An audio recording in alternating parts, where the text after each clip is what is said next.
আসসালামু আলাইকুম ওরহমতুল্লাহি ওবারাকাতুহ। আলহামদুলিল্লাহি ওয়াকাফা ওয়াসসালামুন আলা ইবাদিহিল্লাযীনা আসতাফা আম্মা বাদ। প্রিয় দর্শক মণ্ডলী, আপনাদের সকলকে আন্তরিক অভিনন্দন জানাচ্ছি নেক্সাস টেলিভিশনের পর্দায় আপনাদের সকলের প্রিয় অনুষ্ঠান বেকম্যানস বিস্কিটস প্রেজেন্স ইসলামী জীবন বিধান অনুষ্ঠানে। সুন্দর এই অনুষ্ঠানে আপনাদের সঙ্গে আছি আমি আল আমিন খান, এবং আজকে আপনাদের মাসালার জবাব দেবেন খ্যাতিমান আলেমদ্বীন, লেখক এবং গবেষক শেখ ডক্টর আনোয়ার হুসাইন মোল্লা হাফিজাহুল্লাহ, সম্মানিত অধ্যক্ষ, উত্তরবাড্ডা ইসলাম কামিল মাদ্রাসা, ঢাকা। আসসালামু আলাইকুম ওরহমতুল্লাহি ওবারাকাতুহ। ওয়ালাইকুম আসসালাম ওরহমতুল্লাহি ওবারাকাতুহ। শেখ ভালো আছেন? আলহামদুলিল্লাহ, আল্লাহর মেহেরবানি। আপনাকে আন্তরিক অভিনন্দন জানাচ্ছি আজকের অনুষ্ঠানে। ধন্যবাদ। দর্শক মণ্ডলী, আপনিও যে কোনো বিষয়ে জানতে কিংবা প্রশ্ন করতে চাইলে স্ক্রিনে দেখানো নাম্বারে ফোন করে প্রশ্ন করুন, অথবা নেক্সাস টেলিভিশন ইসলামিক ফেসবুক পেজে গিয়েও কমেন্ট বক্সে প্রশ্ন রাখতে পারেন। ইনশাআল্লাহ তাআলা আপনার মাসালাগুলোরও জবাব দেওয়া হবে। দর্শক, আমরা আজকের এই সুন্দর সময়ে আলোচনা করতে চাই ভ্রমণ যখন ইবাদত হয়। আমরা ভ্রমণ করি, আমাদের জীবনের অন্যতম পার্ট আমরা বলতে পারি সফর, ভ্রমণ, ট্রাভেল, যেটাই আমরা বলি না কেন। দৈনন্দিন আমাদের জীবনের পুরো অনেকটা সময় কিন্তু চলে যায় রাস্তার ভেতরে। আমাদের এই সফরটাও, আমাদের ভ্রমণটাও, আমাদের ট্রাভেল, এটাও কিন্তু হতে পারে ইবাদত, এটাও হতে পারে আমাদের সওয়াবের কারণ। কিভাবে হতে পারে? সম্মানিত অতিথি থেকে কোরআন সুন্নাহর মাধ্যমে আমরা জানার চেষ্টা করব ইনশাআল্লাহ তাআলা। শেখ, আপনাকে আন্তরিক অভিনন্দন। একই সঙ্গে আমরা আজকের যে বিষয় নির্ধারণ করেছি, ভ্রমণ আমাদের জীবনের সঙ্গে খুবই ওতপ্রোতভাবে জড়িয়ে আছে। প্রত্যেকটি মানুষ প্রয়োজন কিংবা একটু আরামের জন্য ভ্রমণ করি, ট্রাভেল করছি। এই ভ্রমণটা কিভাবে ইবাদত হতে পারে, যদি দর্শকদেরকে কোরআন সুন্নাহর আলোকে জানাতেন। ধন্যবাদ। আলহামদুলিল্লাহ ওয়াসসালাতু ওয়াসসালামু আলা রাসূলিল্লাহ ওয়া আলা আলিহি ওয়া সাহবিহি আজমাইন, আম্মা বাদ। আমাদের জীবনটা গতিশীল, এক জায়গায় আমরা থাকি না। আমাদের জন্ম থেকে শুরু করে মৃত্যু পর্যন্ত এই জীবন চলাটা একটা সুদীর্ঘ ভ্রমণ, এটা একটা বিরাট বড় ট্রাভেলিং। তো এটাও একটা আমাদের জীবনের ভ্রমণ। এই জীবনের ভ্রমণ জন্ম দিয়ে শুরু হয়, মৃত্যু দিয়ে শেষ হয়। এর বাইরে আবার আমাদের ছোট ছোট ভ্রমণ আছে, বিভিন্ন কাজে, বিভিন্ন প্রয়োজনে বিভিন্ন জায়গায় যাই। এই ভ্রমণগুলোর মধ্যে কতগুলো ভ্রমণ আছে যে ভ্রমণগুলো ভ্রমণও হয়, ইবাদতও হয়। তো সেই ভ্রমণগুলো যদি কোরআন এবং সুন্নাহর আলোকে নির্ধারিত কোনো কাজের উদ্দেশ্যে যদি কেউ যায়, ইবাদতের উদ্দেশ্যে যদি কেউ যায়, যে কোনো জায়গায় যাক, তো সেটা কিন্তু ভ্রমণটাও তার একটা ইবাদত হবে, সওয়াবের কারণ হবে। যেমন হজ এবং উমরা করার জন্য মক্কা শরীফে, মদিনা শরীফে জিয়ারার জন্য যারা যায়, পৃথিবীর যে কোনো প্রান্ত থেকেই যাক, এই পুরা সফরটাই তার ইবাদতের জন্য। আল্লাহ রাব্বুল আলামিন তার এই সফরটাকে ইবাদত হিসেবে কবুল করবেন, ইবাদত হিসেবে গণ্য করবেন। প্রতিটা মুহূর্ত তারা রওনা দেওয়ার পর কিন্তু তারা হয়ে যায় ওয়াফদুর রহমান, দুয়ুফুর রহমান, তারা আল্লাহর একটা ডেলিগেট। সুবহানাল্লাহ। আল্লাহ তাআলা বলছেন তাদেরকে আল্লাহ তাআলার মেহমান হিসেবে। তো এরকম হজে যদি কেউ যায়, ওমরাতে যদি যায় কেউ, তাহলে এই যে লম্বা সফর, 30 দিন, 40 দিন, 50 দিন এরকমও লাগে কারো কারো, এই পুরা সময়টাই ইবাদতের মধ্যে, পুরা সময়টাই সওয়াবের মধ্যে গণ্য হবে, সওয়াব অর্জনের একটা সুন্দর একটা উপলক্ষ এটা হবে। এর বাইরেও আপনার যদি আল্লাহর নির্দেশিত কোনো কাজের জন্য যদি কেউ ভ্রমণ করে, যেমন ইলাহি কালিমাতিল্লাহ, আল্লাহর দ্বীন বিজয়ের জন্য জিহাদে রওনা দিয়েছে রাসূল সাল্লাল্লাহু আলাইহি ওয়াসাল্লাম। মদিনা থেকে সে সুদূর তাবুক পর্যন্ত গিয়েছেন। কত দূর পথ! সেই সময়কার, আজকে যেরকম আমরা তাবুকে যাই ফুরফুর ফুরফুর করে গাড়ি দিয়ে চলে যায়, তখন কিন্তু এরকম ছিল না।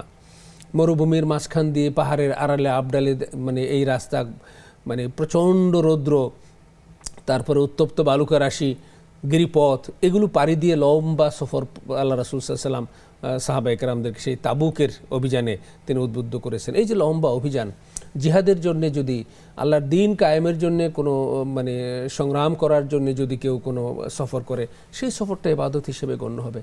এলমে দ্বীন অর্জন করার জন্য, হাদিসে এসেছে কোনো বান্দা যখন এলমে দ্বীন অর্জন করার জন্য, এলেম অর্জন করার জন্য বেরিয়ে যায়, সে আল্লাহর পথে থাকে যতক্ষণ হাত্তা ইয়ারজিয়া, যতক্ষণ না ফিরে আসে ততক্ষণ পর্যন্ত সে আল্লাহর পথে আছে বলে গণ্য করা হয়। তাহলে এলেম অর্জনের জন্য যদি কেউ বেরিয়ে যায়, ফালাউলা নাফারা মিন কুল্লি ফিরকাতিন তাইফাতুম মিনহুম লিয়াতাফাক্কাহু ফিদ্দিন ওয়ালিউনজিরু কওমাহুম ইযা রাজাউ ইলাইহিম, যে জনপদের কিছু লোক কেন বেরিয়ে যায় না, গিয়ে তারা এলেম অর্জন করবে, তারা দ্বীনের ব্যুৎপত্তি অর্জন করবে, তারপরে আবার তারা ফিরে এসে রয়ে যাওয়া মানুষগুলোকে দ্বীনের পথে তারা দাওয়াত দিবে, দ্বীনের পথে তাদেরকে দীক্ষা দিবে। এই কাজ যারা করবে তাদের এই দ্বীনের এলম অর্জনের জন্য, শিক্ষার জন্য যদি কোনো পথ অতিক্রম করা হয়, সেই পথটাও কিন্তু সওয়াবের, এবং সেই যত দূরে যাবে দ্বীন অর্জনের জন্য, জ্ঞান অর্জনের জন্য, তার এই যাত্রাটা কিন্তু সওয়াবের যাত্রা হিসেবে গণ্য হবে, এটা ইবাদত হিসেবে গণ্য হবে। এবং আরেক হাদিসে এসেছে যে তলেবুল এলেম অর্জনকারী ব্যক্তি যখন বেরিয়ে যায় এলেম অর্জনের জন্যে, তখন আল্লাহ তাআলার পক্ষ থেকে একটা স্পেশাল ফেরেশতাদের একটা গ্রুপ তার চলার পথে তাদের ডানা বিছিয়ে দেয়, ফেরেশতাদের ডানা বিছিয়ে দেয়। সুবহানাল্লাহ, কত মর্যাদা দেওয়া হয়েছে তাদেরকে, তাহলে কতটা মর্যাদা সম্পন্ন তারা। এমন কি বলছে যে তাদের জন্য তাসবিহ পাঠ করতে থাকে, দোয়া করতে থাকে, এমনকি সমুদ্রের মাছগুলো পর্যন্ত। খুবই চমৎকার শেখ বলছিলেন। আমরা দর্শকদের কাছে ফিরছি, অনেকজন দর্শক যুক্ত হয়েছেন। আসসালামু আলাইকুম ওয়া রাহমাতুল্লাহ। প্রথমে কি আছেন, প্রশ্ন করুন। আসসালামু আলাইকুম। ওয়ালাইকুম আসসালাম বোন, বলুন বোন। আমার প্রশ্ন হচ্ছে, সূরা মুলক মাগরিবাত পড়া যাবে নাকি এশাবাত পড়া যাবে, কোনটা উত্তম বেশি? কোন সূরা? আর আমি পড়ি হচ্ছে মাগরিবাত সূরা মুলক, ওইটা আমাদের সুবিধা হয়। আচ্ছা, আর প্রশ্ন? জি না। ঠিক আছে, আপনি যুক্ত থাকুন। পরের দর্শক, আসসালামু আলাইকুম, কে আছেন বলুন। হ্যালো, আসসালামু আলাইকুম। ওয়ালাইকুম আসসালাম বোন, প্রশ্ন করুন। সূরা ওয়াকিয়া সূরা পড়লে নাকি বরকত আসে, এই সূরাটা মাগরিবের পরে পড়ার নিয়ম, এটা কি কতটুকু সত্যতা, আর এটা কি আসরের পর পড়া যাবে কিনা? আচ্ছা, ঠিক আছে, আপনি যুক্ত থাকুন, আমাদের শেখ বলবেন। পরের আরো একজন দর্শক আছেন। আসসালামু আলাইকুম, কে আছেন বলুন। হ্যাঁ বলুন। তাহাজ্জুদ নামাজ কি পড়লে বেতন নামাজ কি আগে রেখে দিয়ে তারপরে তাহাজ্জুদ নামাজ পড়তে হবে? এশার নামাজের পরে বেতন নামাজ পড়বো না? আচ্ছা, বুঝতে পেরেছি, আপনি যুক্ত থাকুন বোন। পরের দর্শক, আসসালামু আলাইকুম বলুন। আসসালামু আলাইকুম দর্শক, শুনতে পাচ্ছেন? লাইনটি বিচ্ছিন্ন হয়েছে, আমরা অপেক্ষায় রইলাম, আপনি আবারও চেষ্টা করুন। শেখ, প্রথম দর্শকের প্রশ্ন ছিল সূরাতুল মুলক কখন তেলাওয়াত করবে, এটা এশার পরে নাকি মাগরিবের পরে? জি ধন্যবাদ। এটা যে কোনো সময় তেলাওয়াত করা যায়, তবে ওই যে বুকরাতান ওয়া আসিলা, আল্লাহ রাসূল সাল্লাল্লাহু আলাইহি ওয়াসাল্লাম যে সকাল সন্ধ্যার ব্যাপারে যেটা বলেছেন, তো যদি সুযোগ থাকে তাহলে সন্ধ্যার পরে তেলাওয়াত করবে, আর যদি সুযোগ না থাকে তাহলে অন্য যে কোনো সময় করবে।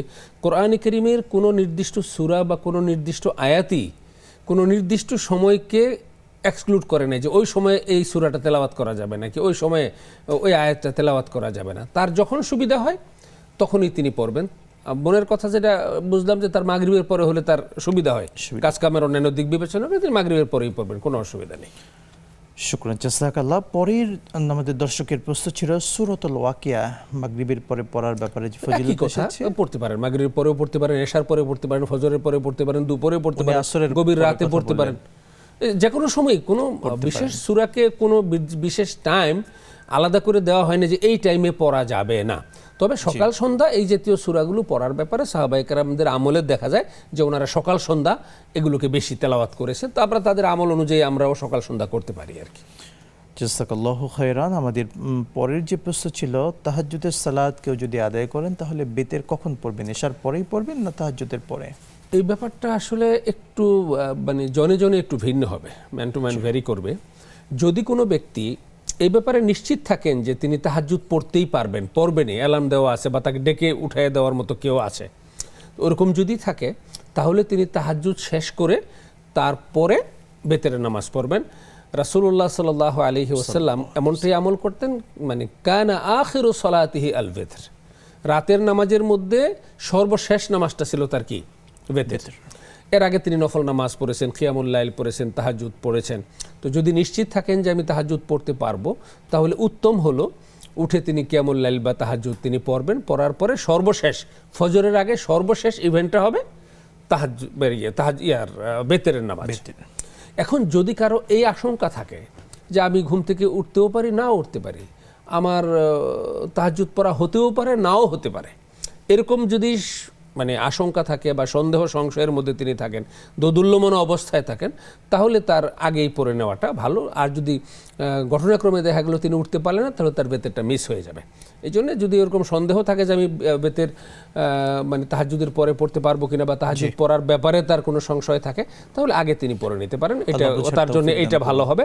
আর নিশ্চিত থাকলে বেতেরটা শেষে পড়বেন। জাযাকাল্লাহু খায়রান। আমরা দর্শককে নিচ্ছি।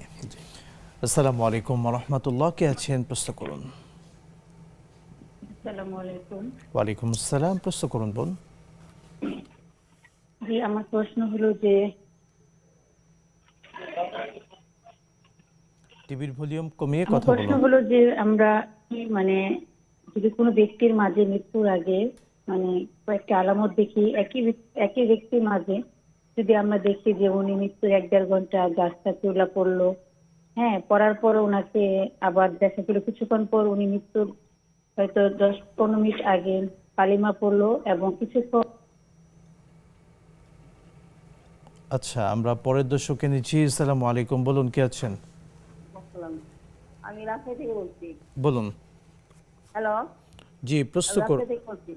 প্রশ্ন আমি করুন। বলছি যে কাজা নামাজ, যেখানে তো অনেক কাজা নামাজ আছে, তো আপনার বেতন নামাজ নাকি কাজা করতে হয়, তো এই নামাজ কি নামাজে আগে করবো না আগে পরে করবো? আচ্ছা, আপনি যুক্ত থাকুন, আমাদের শেখ বলবেন। পরের দর্শককে যুক্ত করছি। আসসালামু আলাইকুম, কে আছেন বলুন। ওয়ালাইকুম আসসালাম ভাইয়া, আমি খুশিদা বেগম বলছি। আমার একটা প্রশ্ন। বলুন আপনি। জি, আমার এই যে আপনাদের এই অনুষ্ঠান আমি 1 ঘন্টা বসে বসে দেখি অবসরে, তখন কি আমি কোরআন তেলাওয়াত করতে পারবো? দেখি অনুষ্ঠান দেখি। আচ্ছা, আমরা বুঝতে পেরেছি আপনার প্রশ্নগুলো। আপনি যুক্ত থাকেন, শেখ বলবেন। দর্শক মণ্ডলী, নেক্সাস টিভির পর্দায় আপনারা উপভোগ করছিলেন আপনাদের সকলের প্রিয় অনুষ্ঠান বেকম্যানস বিস্কিটস প্রেজেন্টস ইসলামী জীবন বিধান। সময় হলো ছোট্ট বিরতি, সঙ্গেই থাকুন, ফিরছি ইনশাআল্লাহ। বিরতির পর আবারও স্বাগত জানাচ্ছি দর্শক মণ্ডলী আপনাদের সকলকে নেক্সাস টেলিভিশনের পর্দায় আপনাদের প্রিয় অনুষ্ঠান বেকম্যানস বিস্কিটস প্রেজেন্টস ইসলামী জীবন বিধান অনুষ্ঠানে। দর্শক, আপনিও যে কোনো বিষয়ে জানতে চাইলে, প্রশ্ন করতে চাইলে স্ক্রিনে দেখানো নাম্বারে ফোন করুন। আজকে আপনাদের মাসালার জবাব দিচ্ছেন শেখ ডক্টর আনোয়ার হোসেন মোল্লা হাফিজাহুল্লাহ। শেখ, আপনাকে আবারও অভিনন্দন জানাচ্ছি। একই সঙ্গে বিরতির পূর্বে অনেকগুলো প্রশ্ন জমা হয়েছে, তার একটি ছিল বিতরের সালাত যদি কোনো কারণে কাজা হয়ে যায়, সেই কাজা বিতরের সালাত এটা আদায় করা লাগবে কিনা, কিংবা আদায়ের পদ্ধতি কি? জি, ধন্যবাদ। বেতেরের সালাদটা বিশেষ করে আমাদের দেশে আমরা যেই মাসলাকটা ফলো করি, ইমাম আবু হানিফা রহমতুল্লাহ আলাইহির মাসলাক, যেটা হানাফি মাযহাব, তো এই হানাফি মাযহাব এটি হলো ওয়াজিব, এবং হানাফি মাযহাবের ওলামায়ে কেরামগণ এটা মনে করেন যে বেতেরের সালাদ যদি কারো কাজা হয়ে যায়, তা মানে পড়তে না পারে, যথাসময়ে পড়তে না পারে, তাহলে পরে হলেও সেটা কাজা করে নেবে। তো এটা হলো মানে ওয়াজিব হওয়ার কারণে এটা করা জরুরি। দ্বিতীয় হলো কখন করবে।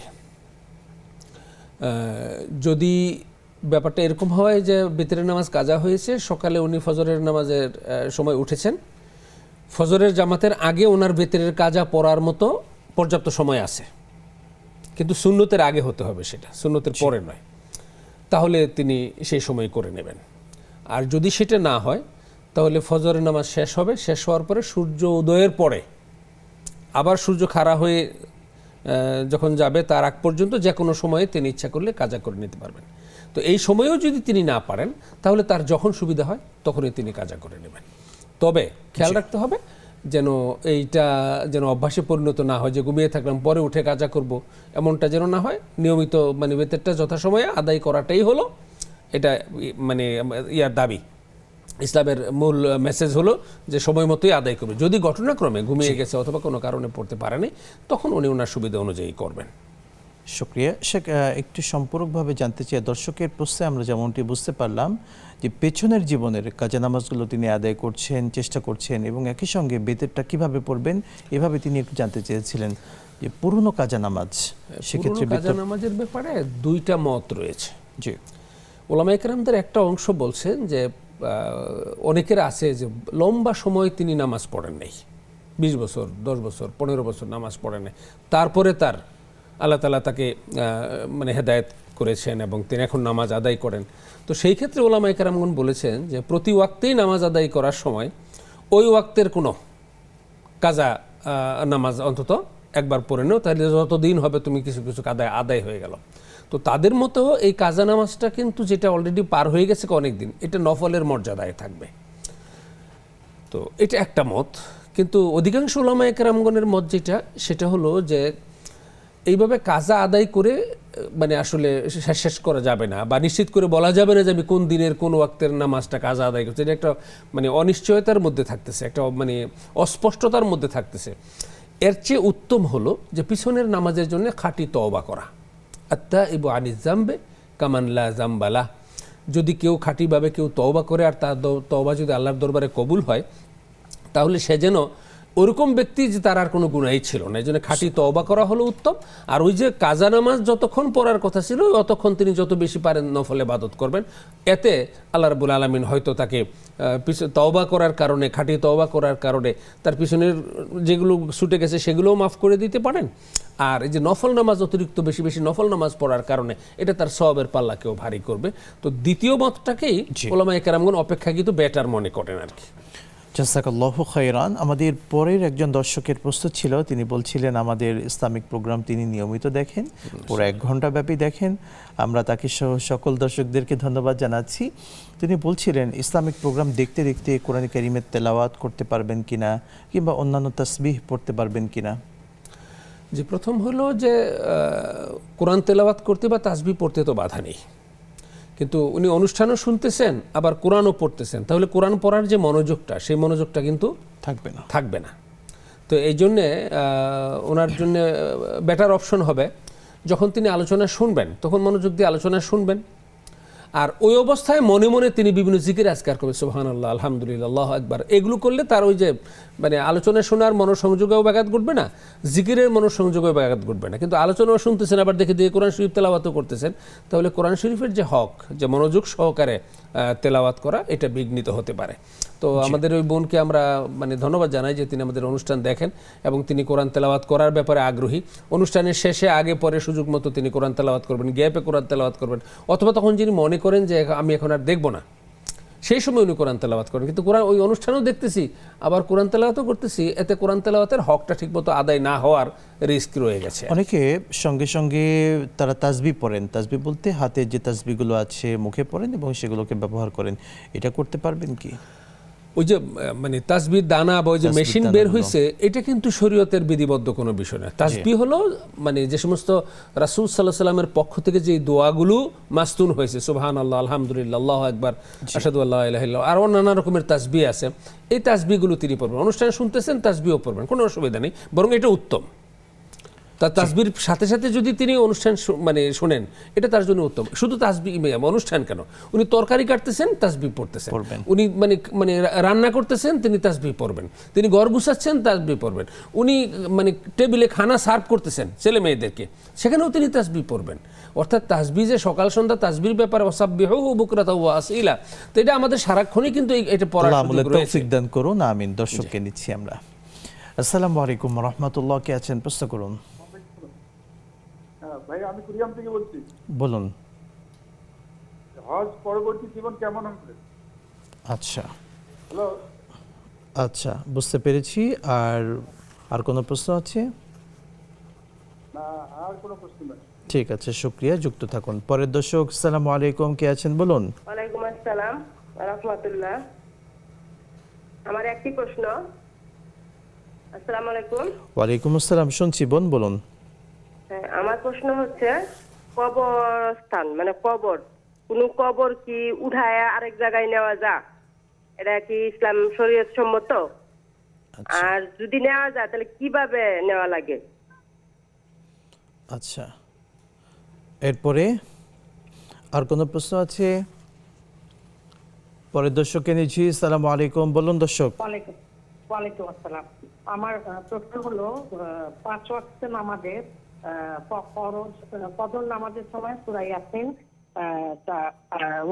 আসর নামাজের সময় সূরা ওয়াকিয়া, আর মাগরিব এশার সময় ওয়াকিয়া হলো মাগরিবে, আর এশায় হলো মুলক। আর বাকি দুই নামাজে জোহর এন্ড আপনার আসর, এই দুই ওয়াক্তে আমি কি সূরা ফাতিহা পড়বো এবং সূরা নাবা পড়বো কিনা, এইটা একটু জানতে চাচ্ছি। আচ্ছা বোন, না অন্য কোনো সূরা পড়তে হবে? আপনি যুক্ত থাকুন, আমাদের শেখ বলবেন ইনশাআল্লাহ তাআলা। শেখ, আমরা অনেকগুলো প্রশ্ন পেয়েছি। এর ভিতরে একজন দর্শকের প্রশ্ন ছিল, হজ পরবর্তী জীবন কেমন হওয়া উচিত?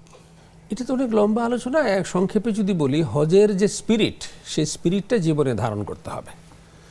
ফামান হাজ্জা ওয়ালাম ইয়ারফুস ওয়ালাম ইয়াফসুক, মানে কোনো আল্লাহ রাসূল বলেছেন যে ব্যক্তি হজ করলো তারপরে আর কোনো অশ্লীল কথা বললো না, কোনো গর্হিত কাজও করলো না, রাজা কাইয়াউমিন ওয়ালাদাথু উম্মুহু, সেই ব্যক্তি হজ থেকে ফিরে আসেন ওরকম হয়ে যে ব্যক্তি, মানে কোনো মা তার সন্তানকে যেদিন প্রসব করেন সেদিন যেরকম নিষ্পাপ থাকে ওরকম। এই জন্য হজ থেকে ফিরে আসার পরে হজের যে শিক্ষা, সেখানে আমরা তালবিয়া পরে আল্লাহর সামনে নিজেকে সম্পূর্ণ নিবেদিত করে দিয়েছি, এইটার উপরে থাকতে হবে যে আল্লাহর সামনে আমি নিবেদিত করে দিয়েছি।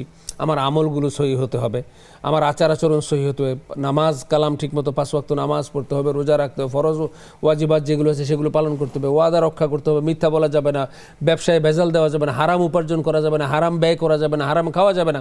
অর্থাৎ শরীয়তের সীমারেখা মেনটেন করে যদি জীবন পরিচালনা করা যায়, তাহলেই তার হজের যে স্পিরিট, সেই স্পিরিটের উপরে জীবন পরিচালিত হয়েছে বলে ধরে নেওয়া হবে।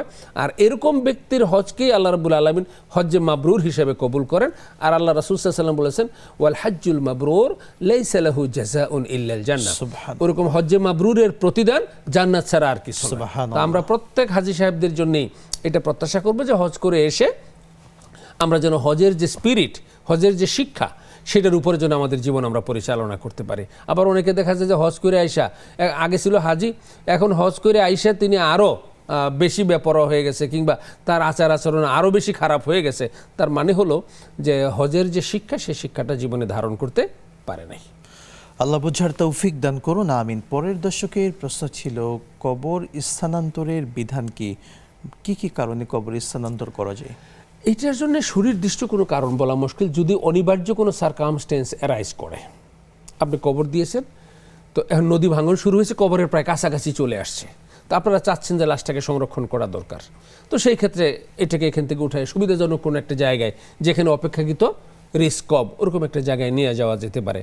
অথবা এক জায়গায় কবর দেওয়া হয়েছিল, তো সেই জায়গাটা কোনো কারণে, মানে অন্য কোনো স্থাপনা নির্মাণের জন্য ওইটা চিহ্নিত করা হয়েছে, তো সেই ক্ষেত্রে লাশ এখনো মাটিতে মিশে যায় নাই, তো ওই অবস্থায় তারা মনে করছে, সংশ্লিষ্ট কর্তৃপক্ষ, ছেলেমেয়েরা, আত্মীয়স্বজনরা মনে করেছে যে এটা আমরা এখান থেকে উঠিয়ে অন্য জায়গায় নিয়ে নেব। তো এরকম যদি অনিবার্য কোনো সারকামস্টেন্স অ্যারাইজ করে, যেই কারণে কবরকে এখান থেকে সরায় অন্য কোথাও নেওয়া জরুরি মনে করে, তাহলে সেটা করা যেতে পারে। তবে অবশ্যই খেয়াল রাখতে হবে, কবর সরানোর সময় যদি ওই লাশ যদি না হয়ে যায়, মাটিতে মিশে না গিয়ে থাকে, তাহলে ওইটার যেন এহতেরামের, ওর মানে সম্মানের যেন কোনো ঘাটতি না হয়েছে, তার প্রতি যেন কোনো অবমাননাকর বা তাকে অসম্মান করা হয়, এরকম কোনো আচরণ যেন না হয়। দেখা যায় কোদাল দিয়ে কোপাইছে, মানে ট্রাকের মধ্যে এরকম ছুঁড়া মারতেছে, মানে তার প্রতি একটা তুচ্ছ তাচ্ছিল্য, অসম্মানজনক ভাব, এরকমটা যেন না হয়। কারণ মানুষ মারা যাওয়ার পরে লাশের প্রতি সম্মান প্রদর্শন করে তাকে ইজ্জতের সাথে তাকে দাফন কাফন করা, তার সাথে অ্যাটিটিউডটা ওরকম সম্মানজনক হওয়া, এটাও ইসলামের একটা অন্যতম শিক্ষা। জি, শুকরান, জাযাকাল্লাহ শেখ। আমরা আবারও ফিরব বিরতির পরে। প্রিয় দর্শক শ্রোতা, নেক্সাস টেলিভিশনের পর্দায় আপনারা উপভোগ করছিলেন আপনাদের সকলের প্রিয় অনুষ্ঠান বিগম্যানস বিস্কিটস প্রেজেন্টস ইসলামী জীবন বিধান। সময় হলো আরও একটি ছোট্ট বিরতি, সঙ্গেই থাকুন, ফিরছি ইনশাআল্লাহ। বিরতির পর আরও একবার আপনাদের সকলকে আন্তরিক অভিনন্দন জানাচ্ছি। নেক্সাস টেলিভিশনের পর্দায় আপনাদের সকলের প্রিয় অনুষ্ঠান বিগম্যানস বিস্কিটস প্রেজেন্টস ইসলামী জীবন বিধান। দর্শক মণ্ডলী, আপনিও যে কোনো বিষয় জানতে চাইলে স্ক্রিনে দেখানো নাম্বারে ফোন করুন। শেখ, বিরতির পূর্বে আমাদের দর্শকদের বেশ কিছু প্রশ্ন ছিল। এর ভিতরে একটি ছিল, তিনি ফজর, মাগরিব এবং এশার নামাজের পরে কোন কোন সূরা পড়তে হয় তা বলেছেন। জোহর এবং আসরের নামাজের পরে কোন কোন সূরা পড়া যায় বা পড়তে হবে, এরকম কোনো নির্দেশনা কোরআন সুন্নাহয় কি আছে? এই ব্যাপারে আমাদের একটা বিষয় খেয়াল রাখতে হবে যে কোরআন কারীম পুরাটাই কিন্তু তেলাওয়াতের জন্য পাঠানো হয়েছে, পুরাটার মধ্যেই মানুষের জীবনের জন্য শিক্ষণীয় উপাদান রয়েছে। কিছু কিছু মানে সূরার ব্যাপারে সাহাবায়ে কেরামদের পক্ষ থেকে বিভিন্ন ফজিলতের কথা বর্ণনা করা হয়েছে। আমরা যে বিভিন্ন সূরার যে ফজিলতগুলো, এই হাদিসগুলো কিন্তু মওকুফ হাদিস সবগুলো, সাহাবীদের বর্ণনা এগুলো। তারা বিভিন্ন সূরার এক একটা রাসূল সাল্লাল্লাহু আলাইহি ওয়াসাল্লাম যেরকম শুনেছেন সে আলোকে ওনারা ফজিলত বর্ণনা করেছেন। এর অর্থ কিন্তু এই নয় যে ওই আমলটাই শুধু আমরা করব। আমাদের অনেকেই দেখা যায় করছি বাকি কোরআন না পড়ে শুধু ওই সূরাটাই ওই টাইমেই পড়ি। এইটা অবশ্যই এমনটা বাধ্যবাধকতা মানে করে নেওয়া, মানে এটাকে এরকম একটা সিস্টেমের মধ্যে বেঁধে ফেলা যে এইটাই করতে হবে, এই জিনিসটা কিন্তু ইসলামের যে মূল স্পিরিট সেই স্পিরিটের সাথে সামঞ্জস্যপূর্ণ নয়। যে কোনো নামাজের পরেই তিনি কোরআনের যে কোনো অংশ তেলাওয়াত করতে পারেন, যে কোনো সূরা তেলাওয়াত করতে পারেন, দিনের যে কোনো ভাগেই তিনি করতে পারেন। তবে বিশেষ বিশেষ কিছু সূরা যেমন সূরা রহমান, সূরা ওয়াকিয়া, সূরা মুলক, আয়াতুল কুরসি, এই সূরা ইয়াসিন, এই জাতীয় সূরাগুলোর ব্যাপারে একটু বেশি তাগাদা দেওয়া হয়েছে। এগুলো খুব বরকত সূরা, এগুলো যেন একটু বেশি পড়ে। কিন্তু আমি এরকম অনেককে জানি যে উনি সূরা ইয়াসিন ছাড়া আর কিছুই পড়ে, পুরা কোরআন শরীফে আর কোথাও তিনি হাত দেন না। সূরা ইয়াসিন, সূরা মানে ওয়াকিয়া আর সূরা আর রহমান, এই তিনটা পড়েন। তো এমনটা কিন্তু নির্দিষ্ট করে নেওয়াটা এটা কিন্তু শরিয়া সমর্থিত নয়, কারণ যেহেতু মানে কোরআন সুন্নাহ দ্বারা নির্দিষ্ট করে দেয়া হয় নাই। তো সেই ক্ষেত্রে আমরা শুধু নির্দিষ্ট করে এইটার মধ্যে সীমাবদ্ধ করে ফেলি, তাহলে কোরআনের যে ওয়াইড যে আবেদনটা, সেই আবেদনটাকে খাটো করা হয়। ও আমাদের বোন যেটা করেছেন, উনি যেই সূরা যখন ওনার সুবিধা হয় বাকি দুই নামাজেও তিনি যেটা ওনার জন্য ইজি হয়, আমি একটা সূরা বলে দিলাম সূরা নূর পড়বেন, উনি সূরা নূর ওনার মুখস্থই নেই কথার কথা, তাহলে তো লাভ হবে না। ওনার জন্য যেটা সহজ হয় তিনি সেটাই পড়বেন এবং চেষ্টা করবেন এটা আরও রেঞ্জ বাড়ানোর জন্য। আল্লাহ তৌফিক দান করুন, আমিন। আমিন আমিন। আসসালামু আলাইকুম ওয়া রাহমাতুল্লাহ, কে আছেন প্রশ্ন করুন দর্শক। ওয়ালাইকুম আসসালাম ওয়া রাহমাতুল্লাহ। হুজুর, আমার 4টে প্রশ্ন আছে, 5টা। জি হুজুর, রাসূলুল্লাহ সাল্লাল্লাহু আলাইহি ওয়াসাল্লামের বাণী, আমি 4 বার সূরা ফাতিহা পড়ে ঘুমালে 4000 দিনারের সদকা তোমার আমলনামায় লেখা হবে। 3 বার সূরা। ভাই আপনি মূল প্রশ্ন কি সেটা বলবেন, আমাদের সময় স্বল্প। জি, আমি এই এগুলো পড়ে ঘুমাই, আমি এতে কি আমার কোনো সওয়াব হবে নাকি কোনো সমস্যা, কোনো গুনাহ হবে?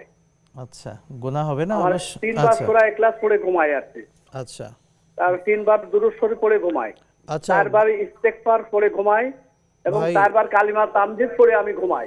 আপনার মূল প্রশ্ন কি আমরা বুঝতে পেরেছি, অন্য প্রশ্ন বলুন। আমার এইটাই প্রশ্ন হুজুর, আমার কোনো। আচ্ছা, আপনি যুক্ত থাকুন, ইনশাআল্লাহ আমাদের শায়েখ বলবেন।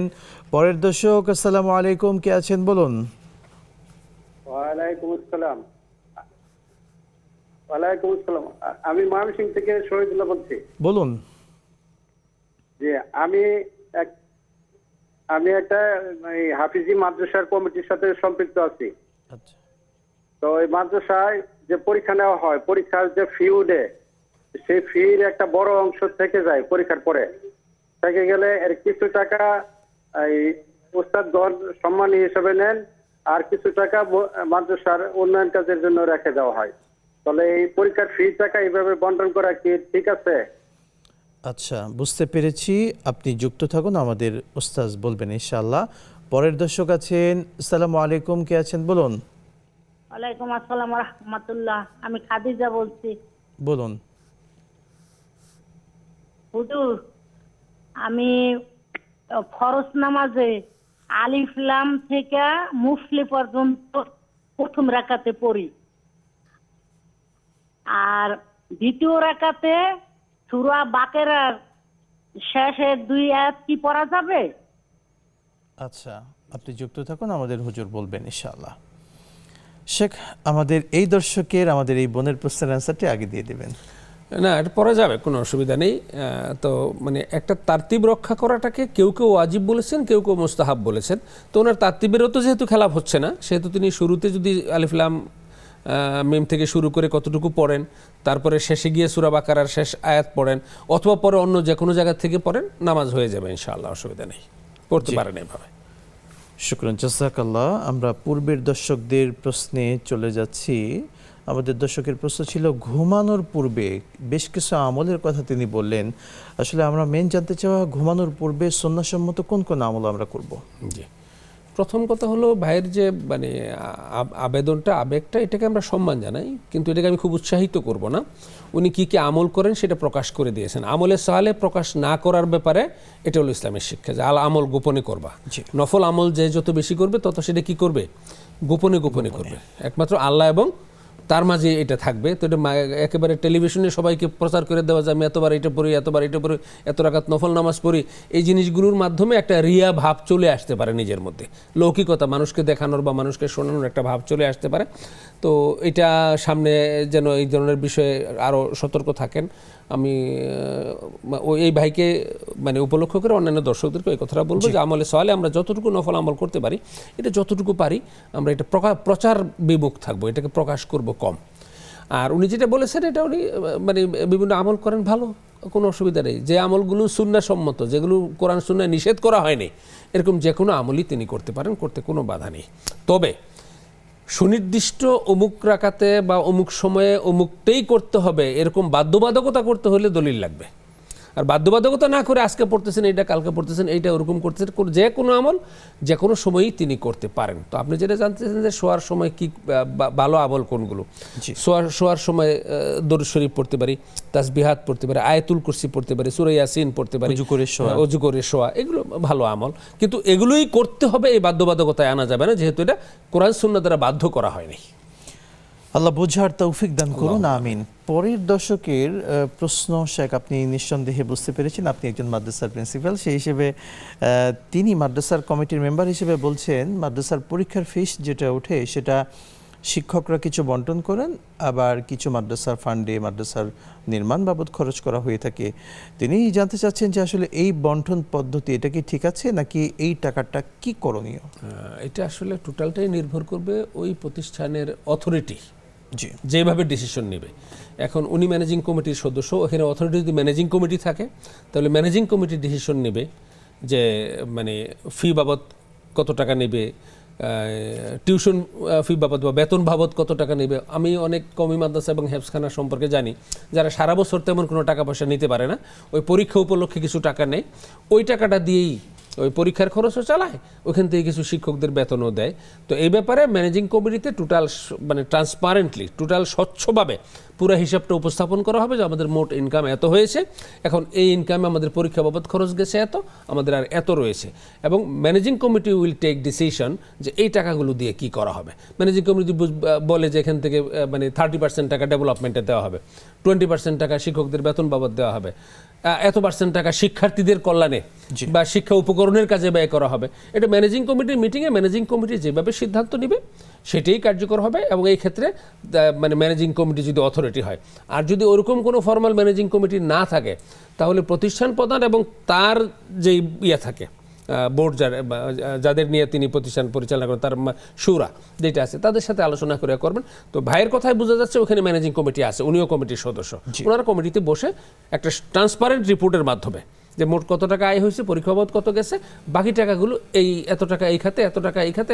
যে খাতগুলো ওনাদের ক্ষেত্রে প্রযোজ্য ওই প্রতিষ্ঠানে ওনারা সেইভাবে করে দেবেন, এতে হয়ে যাবে ইনশাআল্লাহ। কোনো শুকরিয়া। আপনি প্রথমে সেকে একটু কথা বললেন যে আমাদের মাদ্রাসাগুলো, বিশেষ করে কওমি মাদ্রাসা, হেফজ মাদ্রাসাগুলো, যারা ওস্তাদরা আছেন তারা কিন্তু সরকারি যেহেতু গভর্নমেন্ট বেতনগুলো পাচ্ছেন না, তাদের বেতনগুলো খুবই সীমিত। তাদের এই সমস্ত জায়গাতে কখনো কখনো কমিটিরা খুব স্ট্রং হওয়ার চেষ্টা করেন, সেই জায়গায় যদি একটু কিছু বলতেন আপনি। না, আসলে এটা আমাদের দেশে খুবই দুর্ভাগ্য যে আমাদের মানে কোরআন শিক্ষা দিচ্ছেন যারা, এলেমের মধ্যে, শিক্ষার মধ্যে সবচেয়ে গুরুত্বপূর্ণ শিক্ষা হলো কোরআন শিক্ষা দেওয়া। শেখ, আমরা আপনার থেকে শুনবো কিছু কথা, বিরতি থেকে ফিরে এসে ইনশাআল্লাহ। প্রিয় দর্শক মণ্ডলী, দেখছিলেন নেক্সাস টেলিভিশনের পর্দায় আপনাদের সকলের প্রিয় অনুষ্ঠান বেকম্যানস বিস্কিটস প্রেজেন্স ইসলামী জীবন বিধান। নিচ্ছি আরও একটি ছোট্ট বিরতি, সঙ্গেই থাকুন, আবারও ফিরছি ইনশাআল্লাহ। বিরতির পর আবারও স্বাগত জানাচ্ছি দর্শক মণ্ডলী আপনাদের সকলকে নেক্সাস টেলিভিশনের পর্দায় আপনাদের সকলের প্রিয় অনুষ্ঠান বেকম্যানস বিস্কিটস প্রেজেন্স ইসলামী জীবন বিধান। দর্শক শ্রোতা, এই সুন্দর অনুষ্ঠানে আপনিও যে কোনো বিষয়ে জানতে চাইলে স্ক্রিনে দেখানো নাম্বারে ফোন করুন। আজকে অতিথি হিসেবে আমাদের সঙ্গে আছেন শেখ ডক্টর আনোয়ার হোসেন মোল্লা হাফিজাহুল্লাহ। আপনাকে আবারও অভিনন্দন জানাচ্ছি শেখ। আমরা বিরতির পূর্বে মাদ্রাসার পরীক্ষার ফিসের টাকা কি করণীয় সেটা নিয়ে আপনার থেকে শুনছিলাম।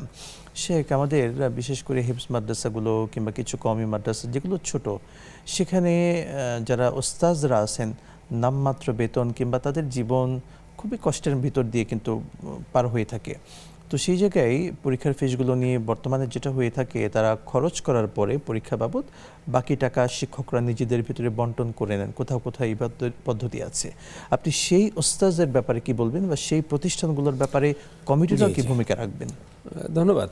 আসলে ওই শিক্ষকরা বন্টন করে নেন, এখানে একটা অব্যবস্থাপনার একটা মানে পাওয়া যায়, এখানে একটা মানে ইঙ্গিত পাওয়া যায়। এটা শিক্ষকরা বন্টন করে নেবে, ম্যানেজিং কমিটি বন্টন করে দেবেন যে কত টাকা বাঁচছে, এত টাকা শিক্ষকদের মধ্যে এত টাকা দিব, শিক্ষার্থীদের মানে লেখাপড়া উন্নয়নের জন্য এত টাকা ব্যয় করব, ইনফ্রাস্ট্রাকচার ডেভেলপের জন্য এত টাকা ব্যয় করব। যদি অন্য কোনো আয় তাদের রেগুলার না থাকে, অনেক প্রতিষ্ঠানই সারা বছর কিছু নেয় না, পরীক্ষার সময় কিছু নেয়। আর আপনি শিক্ষকদের জীবনযাত্রার কথা যেটা বলেছেন, বিশেষ করে কওমি মাদ্রাসা, হেফজখানা এবং মসজিদ, গ্রামেগঞ্জে যে মসজিদগুলো রয়েছে, মসজিদের ইমাম, মুয়াজ্জিন, গ্রামেগঞ্জের মসজিদে তো খাদেম খুব একটা থাকে না, তাও যদি খাদেমও থাকে, তাদের মানে মানবেতর জীবনযাপন, তাদের জন্য যে বেতনটা নির্ধারণ করা হয়, এটা কোনো বেতনের হিসেবেই পড়ে না। যে কয় টাকা দেয় এটা দিয়ে একটা ফ্যামিলি তো মানে এক সপ্তাহ চলার কথা না, 3 দিনও চলার কথা নয়। তো এই জন্য আমি এই অনুষ্ঠানের মাধ্যমে সংশ্লিষ্ট কমিটিতে যারা আছেন, যারা তাদেরকে নিয়োগ দেন, যারা তাদের বেতন ভাতা প্রদান করেন, তাদের প্রতি এই অনুরোধটা রাখতে চাই যে যাদেরকে আপনারা নিয়োগ দিবেন, তাদের বাস্তব নিডটা বিবেচনা করে যে একটা মানুষ ন্যূনতম তার চলতে হলে কতটুকু লাগবে, এইটুকু অন্তত আপনারা দেওয়ার ব্যবস্থা করেন। অন্য সব অনেক মসজিদে দেখা যায় যে টাইলস হচ্ছে, অনেক টাকা ব্যাংকে পড়ে রয়েছে, মানে মার্বেল পাথর লাগাইতেছে, ঝাড়বাতি লাগাচ্ছে, কিন্তু ইমামের বেতন বাড়াইতে গেলে, মুয়াজ্জিনের বেতন বাড়াইতে গেলে কমিটির কিছু কিছু লোক এটা বাধা দিচ্ছে, না হুজুরদের তো দেওয়া লাগবে না। ওনারাও মানুষ, ওনাদেরও সংসার আছে, ওনাদেরও একটা সম্মানজনক জীবন যাপনের দরকার। আমি বলে দিব না যে অমুককে 50,000 টাকা দেন, অমুককে 40,000 টাকা দেন। আপনার এলাকা অনুযায়ী, আপনার ওইখানের সার্কামস্টেন্স বিবেচনা করে, সেখানের পরিবেশ পরিস্থিতি, বাজার দর বিবেচনা করে ন্যূনতম যতটুকু হলে একটা লোক তার বউ বাচ্চা নিয়ে কোনো মতে চলতে পারে, ছেলেমেয়েদের লেখাপড়া করাইতে পারে, অন্তত এই ন্যূনতম যে চাহিদাটুকু, এইটুকু যেন পূরণ করে, এই বিষয়টা সদয় বিবেচনায় রাখা উচিত। অবশ্যই আমরা দর্শককে নিচ্ছি। আসসালামু আলাইকুম ওয়া রাহমাতুল্লাহ, কে আছেন? প্রশ্ন করুন দর্শক। আসসালামু আলাইকুম। ওয়ালাইকুম আসসালাম, বলুন।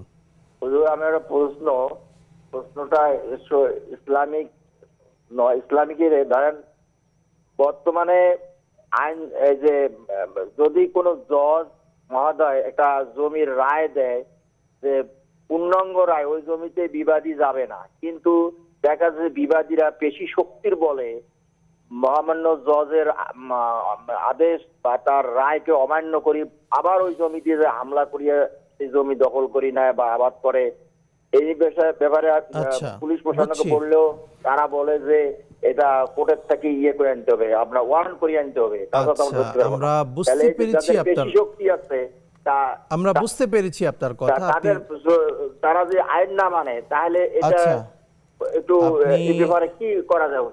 আপনি যুক্ত থাকুন, আমরা বুঝতে পেরেছি আপনার কথা, আমরা জবাব দেব। শেখ বলবেন। পরের দর্শককে নিচ্ছি। আসসালামু আলাইকুম, কে আছেন? বলুন। আসসালামু আলাইকুম ওয়া রাহমাতুল্লাহি ওয়া বারাকাতুহু। ওয়ালাইকুম আসসালাম ওয়া রাহমাতুল্লাহ, বলুন। আমার একটা প্রশ্ন। আমার মামা আছে একজন, আমার মামা জমি জমা বিক্রি করে অবস্থা খারাপ হয়ে গেছে। এখন এই যে গ্রামে গ্রামে যে সিলভারের যে ব্যবসা করে, বাড়ি বাড়ি ফেরিমাল, এরকম করে খায়, এমনি চলতে পারে, এই কাজ করে চলতে পারে।